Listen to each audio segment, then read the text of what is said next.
అందరికీ నమస్కారం అండి. సాయంకాలం ఆఫీస్ నుంచి ఇంటికొచ్చిన రవికి కాఫీ ఇచ్చి, రజనీకి పెళ్ళట, శుభలేఖ వచ్చిందిరా అంది అమ్మ. ఉలిక్కిపడ్డాడు రవి. రజని, ఏనాటి రజని? కాఫీ తాగుతున్నా రవి ఆలోచనలు రామాపురానికి దూసుకుపోయాయి. తను అక్కడే పుట్టి పెరిగాడు. రోడ్డు లేదు, బస్సు రాదు, కరెంటు నాస్తి. వర్షం పడితే అంతా బురద. అయితేనే జన్మనిచ్చిన తల్లి లాంటిదే జన్మభూమి కూడా. అందుకే ఆ ఊరంటే ఇష్టం. ఆ ఊరు, దానితో పాటు రజని తన హృదయంలో పచ్చబొట్టుల పదిలం, శాశ్వతం. రామాపురంలో తమ పక్కింటి రైతు రామయ్య కూతురే రజని. తను ఆమె కలిసే స్కూల్కి వెళ్లేవారు. స్కూల్ అయ్యాక ఇద్దరు రామాలయానికి వెళ్లి గుడి వెనక మందారం మొక్క వద్ద కూర్చుని ప్రసాదం తినేవారు. ఇంటి నుండి తెచ్చిన వేరుశనగ ఉండలో, జీళ్ళో రజని ఇచ్చేది. తాను ఆమె హోంవర్క్ చేసి పెట్టేవాడు. ఆమె దృష్టిలో రవి ఒక బాల మేధావి అయితే, అతని దృష్టిలో ఆమె ఒక అందాల బొమ్మ. ఆ ఊరి స్కూల్లో 5వ క్లాస్ వరకే ఉంది. పై చదువులు 2 మైళ్ల దూరంలోని దుర్గాడలో. అబ్బాయిలు సైకిళ్ల మీద వెళ్లేవారు. కాని అమ్మాయిల చదువు 5తో ఆగిపోయేది. అయితే రజని నిరాహార దీక్ష చేసి తల్లిదండ్రుల్ని ఒప్పించి మరీ దుర్గాడ స్కూల్లో చేరింది. పట్టుదలగా సైకిల్ తొక్కడం నేర్చుకుంది. ఆ ఊళ్ళో 5 దాటి చదివిన తొలి అమ్మాయిగా, సైకిల్ తొక్కడం నేర్చిన ప్రథమ బాలికగా చరిత్ర సృష్టించింది రజని. రామాపురం దుర్గాడలను కలుపుతూ వంకర టింకర మట్టి రోడ్డు. సగం దూరంలో మలుపు తిరిగే చోట పెద్ద చువి చెట్టు. దాని పక్కనే మంచినీళ్ల బావి. నీళ్లు తోడుకోవడానికి తాటాకు చేద. స్కూల్ అవ్వగానే దుర్గాడ నుంచి వస్తూ జువి చెట్టు వద్ద ఆగి సైకిళ్లు చెట్టుకి చేరతీసి ముఖాలు కడుక్కుని చెట్టు కింద కూర్చుని హోంవర్క్ చేసుకునేవారు రవి, రజని. చుట్టూ పచ్చని పొలాలు, చల్లని గాలి, హాయిగా ఉండేది. పుష్పవతి అయ్యాక ఆగిపోవలసిన చదువు, నిరాహార దీక్ష ద్వారా కొనసాగించే హక్కు సాధించుకుంది రజని. ఆమె బాధ్యత రవికి అప్పగించాడు రామయ్య. ఒకరోజు జువి చెట్టు కింద హోంవర్క్ చేస్తూ చేస్తూ యథాలాపంగా ఆమె వైపు చూశాడు రవి. కాంతివంతమైన విస్ఫారిత నేత్రాలతో ఆమె అతన్నే చూస్తోంది. చూపులు కలవగానే రవి గుండె చల్లుమంది. ఏదో అలజడి, రొద. కలిసి మెలిసి స్కూల్కి వెళ్ళొస్తున్నా ఎంతవరకు వారి మధ్య నిర్మల స్నేహమే. ఇప్పుడు మరేదో భావమని హృదయాన్ని చెళ్ళున తాకింది. కాదు, కాదు, నా హృదయంలో కాదు, ఆమె హృదయంలోనే మరేదో ఉంది అనిపించింది. నిన్నటి వరకు కనిపించని కొత్త అందాలేవో ఆమెలో పొటమర్పిస్తున్నాయి. యవ్వనానికి దారి ఇస్తూ తప్పుకుంటున్న బాల్యం. ముఖంలో కొత్తగా చేరిన కళ, కాంతి. పెద్ద కళ్లతో అందంగా మెరుస్తున్న బెరుకుదనం. నిండు పెదవులను తోసుకుంటూ జాలువారుతున్న దరహాసం. తాను తల వంచుకుని హోంవర్క్ చేస్తున్నంతసేపు ఆమె తననే చూస్తుందన్న భావం ఎందుకో హాయిగా అనిపించింది. ఆ రాత్రి రవికి నిద్ర పట్టనే లేదు. రాత్రంతా వివిధ భంగిమల్లో రజని అతని మదిలో తిష్టవేసి కలవరపరుస్తూనే ఉంది. మర్నాడు సాయంత్రం జువి చెట్టు కిందే అలవాటు ప్రకారం రవి హోంవర్క్ చేస్తూ ఉంటే అలవాటుకి భిన్నంగా నీ మీద మనసాయరా పాట హమ్మింగ్ మొదలుపెట్టింది రజని. కువకువలాడుతున్న గుండెను అదుముకుంటూ తలెత్తి ఆమెను చూడలేక, చూడకుండా ఉండనూ లేక, చూసి చూడనట్టు చూసి తర్వాత తదేకంగా చూస్తూ ఉండిపోయాడు రవి. ఏమిటా చూపు? పాత రజనీనే కదా అంది కవ్వింపుగా. కాదు, పాత రజని కానే కాదు, కవ్వింతల కవితల కొత్త కొత్తగా ఉంది. ఇలా అయితే నీ హోంవర్క్ చేయను పో, బొంగ ముద్ది పెట్టాడు. ఎలా అయితే? కొంటెగా అడిగింది. చెప్పలేకపోయాడు. బాబాబు, హోంవర్క్ చేయవు? గడ్డం పట్టుకుని గోముగా బ్రతిమాలింది. అంతకు ముందు ఎన్నోసార్లు ఆమె తాకిన ఇప్పటి స్పర్శలో ఏదో దగ్గరితనం, ఆత్మీయత, ఏదో త్రిల్లింత. దూరం దూరం అన్నాడు నవ్వుతూ, చటుక్కున ఆమె ముక్కు పట్టుకుని గుంజుతూ. అలా ఎందుకు చేశాడో అతనికే తెలియదు. ఆమె కోపగించుకోలేదు. పైగా పకపక నవ్వుతూ కాస్త జరిగింది. రోజులు గడుస్తున్న కొద్దీ చుట్టుపక్కల మనుషులెవ్వరూ లేకుంటే జువి చెట్టు కింది చిలిపి చేష్టలు, కొంటె పనులు జోరందుకుని వారి ప్రపంచంలో నిన్నలేని అందమేదో మొగ్గ తొడిగింది. ఆ మొగ్గ పూర్తిగా వికసించేలోగా పరీక్షలు, ఫలితాలు, కాలేజీ చదువు కోసం రవి కుటుంబం పట్నంకి మక్కా మార్చడం వరుసగా జరిగిపోయాయి.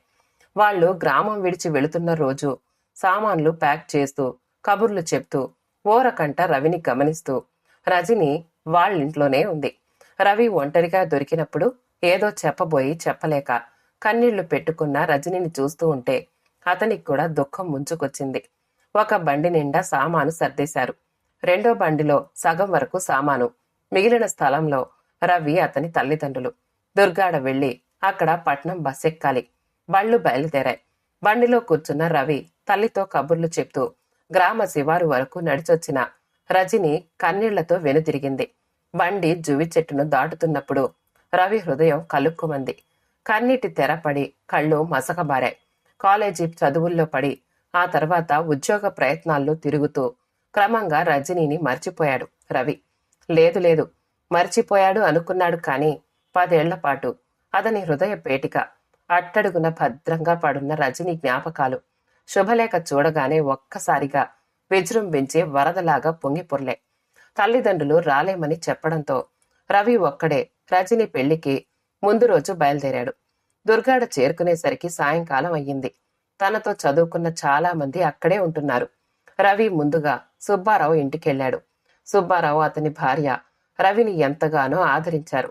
టిఫిన్ అయ్యాక మిత్రులిద్దరూ తమ చిన్ననాటి హైస్కూల్కి వెళ్లారు. వన మహోత్సవం నాడు తాము నాటిన చెట్టు ఇప్పుడు బాగా ఎదిగింది. పాత జ్ఞాపకాలు మోస్తూ ఆ చెట్టు కింద కూర్చున్నారు. రజని విషయం తనకు తెలిసిందంతా చెప్పాడు సుబ్బారావు. 10వ క్లాసు పూర్తి కాగానే రజనీకి ఎన్నో సంబంధాలు చూసినా ఏదీ కుదరలేదు. 5 ఏళ్ల క్రితం సినిమా నెపంతో ఫ్రెండ్స్తో బండి మీద దుర్గాడ వచ్చి సుబ్బారావును కలిసిందామె. ఎంతో ఉద్వేగంగా కనిపించింది. జీవన్మరణ సమస్య ఎదుర్కొంటున్న దానిలా రవికి ఎన్ని ఉత్తరాలు రాసినా జవాబు లేదని, అడ్రస్ మారిందా అని అడిగింది. మారలేదని తెలిసి రవి ఎందుకు జవాబు రాయలేదా అని హతాశురాలయ్యింది. అయితే రవికి ఒక్క ఉత్తరమూ అందలేదు. సైంధవుడెవరో పుణ్యం కట్టుకునుంటాడు. రజని నిన్నెంతగానో ప్రేమించింది రవి. నీ ఉత్తరాల కోసం ఎదురు చూసి చూసి తప్పించిపోయింది. చివరకు విరక్తి చెంది ఈ వివాహానికి అంగీకరించింది. ఈ వివాహం సవ్యంగా జరుగుతుందన్న నమ్మకం నాకు లేదు, చెప్పాడు సుబ్బారావు. రవి హృదయం వికలమయ్యింది. ఆమె ఉత్తరం ఒక్కటైనా అంది ఉంటే ఏం చేసేవాడివి? రవి తల వాలిపోయింది. ఆమె ఉత్తరం అందినా తాను ఏం చేయగలిగి ఉండేవాడు?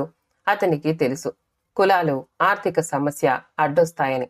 రేపు రాత్రి కదా పెళ్లి, ఉదయమే స్కూటర్ మీద వెళదాం. ఈ రోజు మా ఇంట్లోనే ఉండు, చెప్పాడు సుబ్బారావు.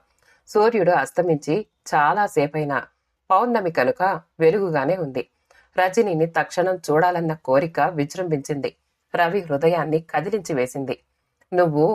నువ్వు రేపురా, నేనిప్పుడే వెళుతున్నా అంటూ లేచాడు. స్కూటర్ మీద దిగబెడతానని సుబ్బారావు అంటున్నా వినకుండా బయలుదేరాడు రవి.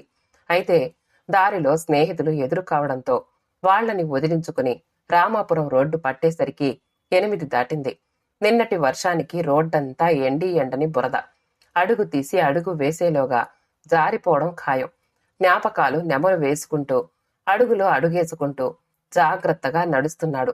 తేమ గాలి చల్లగా పచ్చిగా హాయిగా వీస్తోంది. జువ్వి చెట్టు సమీపించగానే రవి అడుగు ముందుకు పడలేదు. జ్ఞాపకాల జడివాన. చెట్టు కింద కాసేపు కూర్చోవాలి అనిపించింది. అప్పుడు టైం 9. ఓ పావు గంట కూర్చుని బయలుదేరితే 10లోగా పెళ్లివారిల్లు చేరుకోవచ్చు. జువి చెట్టు కింద కూర్చోగానే జ్ఞాపకాలు తరుముకొచ్చాయి. పరవశంగా ఉంది. అమృతం కురిపిస్తున్న చందమామ, వెంజామరలు వీస్తున్నట్టు పిల్లగాలులు. కళ్ళు మూతలు పడుతున్నాయి. నిద్ర. టైం 12. ఎవరో బిగ్గరగా పిలుస్తున్నట్టు అనిపించింది. ఉలిక్కిపడి కళ్ళు తెరిచాడు రవి. ఎవరో వస్తున్నారు. స్త్రీ. అవును, స్త్రీయే. అర్ధరాత్రి ఇక్కడ తనని పిలుస్తూ అదాట్టుగా లేచి నిల్చున్నాడు. ఎవరై ఉంటారు? రజని. రేపు పెళ్లి కాబోతున్న రజని. పెళ్లి కూతురు ముస్తాబులో. రవి స్తంభించిపోయాడు. భుజం మీద చెయ్యి వేసి ఆశ్చర్యంగా ఉందా? మృదువుగా అడిగిందామె. మిడిగుడ్లేసుకుని అలాగే ఉండిపోయాడు రవి. అప్పటికి ఇప్పటికి రజనీలో ఎంత మార్పు! అప్పటి రజని బాల్యాన్ని చెరిపేసుకుంటూ యవ్వనంలోకి తొంగి చూస్తున్న కసుగాయ. ఇప్పటి రజని అణువణువు యవ్వన కాంతి నింపుకుని ఊరిస్తున్న దూర జాంపండు. అప్పుడు కీచుగొంతు, ఇప్పుడేమో వీణానాదం. అబ్బా, ఎంత అందంగా ఉంది! అంతలో ఏదో అనుమానం. అర్ధరాత్రి ఇక్కడికొచ్చావేంటి రజని? అసలు నేనొచ్చినట్లు ఇక్కడున్నట్లు నీకెవరు చెప్పారు? ఉద్వేగంగా అడిగాడు రవి. ఎవరూ చెప్పనక్కర్లేదు, నాకంతా తెలుసు. ఆ స్వరం వింతగా వినిపించింది. భయం లేదు, ఆందోళన లేదు, అదురు బెదురు లేవా స్వరంలో. ఎవరైనా చూస్తే? బెరుకుగా ఉంది రవికి. నన్నెవ్వరూ ఏమీ చేయలేరు రవి, నిన్ను ఏమీ చేయలేరు. ఎంతో ధీమాగా, నిండుగా వినిపించింది ఆమె స్వరం. ఆమె ధైర్యం చూసి రవికి ధైర్యం వచ్చినట్టుంది. చటుక్కున ఆమె నడుం చుట్టూ చెయ్యి వేసి దగ్గరగా లాక్కున్నాడు. మర్నాడే పెళ్లి. పెళ్లి కావలసిన అమ్మాయిని అలా చేయడం తప్పో ఒప్పో అతనికే అర్థం కావడం లేదు. అతనిలో ఏదో త్రిల్లింత, ఏదో తెగింపు. ఆమె తలలోని పూల పరిమళం మత్తెక్కిస్తోంది. పూసుకున్న గంధం కవ్విస్తోంది. చటుక్కున ఆమెను హృదయానికి హత్తుకున్నాడు. కాని విచిత్రంగా ఆమె పట్టు చిక్కలేదు. గాలిని కౌగిలించుకున్నట్టు, పొగమంచును చుంబించినట్లుగా ఉంది. అయితే హృదయం మాత్రం ఏదో అలౌకిక ఆనందంతో నిండిపోతోంది, పొంగి పొర్లుతోంది. ప్రియురాలు పిలిచే రావోయి అని ఆమె హమ్మింగ్ చేస్తూ చేస్తూ నాతో వస్తావా రవి అని ఆర్తిగా అడిగింది. దేవత అడుగుతున్నట్టు అనిపించి వస్తా అన్నాడు తమకంగా రవి. తెల్లవారింది. పెళ్లివారింటిలో అంతా గొల్లుమంటున్నారు. రాత్రి భోజనం చేసిన రజని తలనొప్పిగా ఉందని తలుపులు బిగించుకుని గదిలో పడుకుంది. పడుకున్నట్లే ఉండిపోయింది. బలవంతపు పెళ్లి చెయ్యబోతే ఆత్మహత్య చేసుకుందని బంధువులు చెవులు కొరుక్కున్నారు. ఉదయం 10 గంటలకు పెళ్లివారింటికి స్కూటర్ మీద దుర్గాడలో బయలుదేరిన సుబ్బారావు జువి చెట్టు వద్ద జనం మూగి ఉండడం చూసి స్కూటర్ ఆపి జనాన్ని నెట్టుకుంటూ చెట్టు వద్దకు వెళ్ళాడు. ఆ చెట్టు కింద శవం, రవి శవం. సుబ్బారావు భార్యకి చెప్తూ చివరకు అన్నాడు, దెయ్యాలు, ఆత్మలు ఉన్నాయో లేవో నాకు తెలియదు, కాని అవి లేవని వాదించే హేతువాదులు రాత్రి 10:30కు చనిపోయిన రజని 12కు జువి చెట్టు వద్ద రవిని ఎలా కలిసిందో వివరిస్తే బాగుంటుంది. మీరు చూసేటప్పటికీ రవి చనిపోయాడు కదా, మరి రాత్రి 12కు రజని అతన్ని కలిసినట్టు మీకెవరు చెప్పారు అడిగిందామె గంభీరంగా. కాసేపు ఆలోచించి, అదే చిత్రం. కోరికలు తీరక చనిపోయిన వారి ఆత్మలు కొన్ని గంటల పాటు భౌతిక ప్రపంచంలో తేలియాడుతూ ఆత్మీయులకు కనిపిస్తాయని చెప్తూ ఉంటారు. అది నిజమేనేమో. రాత్రి నాకు నిద్ర పట్టనే లేదు. 12 గంటల ప్రాంతంలో నా శరీరం జలధరించింది. నాలో నేను కాక మరెవ్వరో ఉన్నట్లు అనిపించింది. నా ఆలోచనలు, జ్ఞాపకాలు, స్పందనలు నావి కాక మరెవ్వరివో అనిపించింది. అప్పుడు నాకు తెలియలేదు, కానీ బహుశా రవి ఆత్మ నాలో ప్రవేశించిందేమోనని ఇప్పుడు అనిపిస్తోంది. ఆ సమయంలో జువి చెట్టు కింద రవి పొందిన అనుభూతులన్నీ చిత్రంగా నాలోనూ కలిగాయి. రజని రావడం, ఆమెతో రవి కలవడం, నాతో వస్తావా అని ఆమె అడగడం అన్నీ నాకు తెలుస్తూనే ఉన్నాయి. ఈ విచిత్ర పరిస్థితిని హేతువాదులు ఎలా వివరిస్తారో తెలుసుకోవాలని ఉంది. కథ సమాప్తమండి. కథ నచ్చితే మా ఛానల్ని లైక్ చేయండి, షేర్ చేయండి, సబ్స్క్రైబ్ చేసుకోండి. ఆల్ అనే బెల్ బటన్ని నొక్కండి. మళ్ళీ కలుద్దాం ఇంకో మంచి కథతో.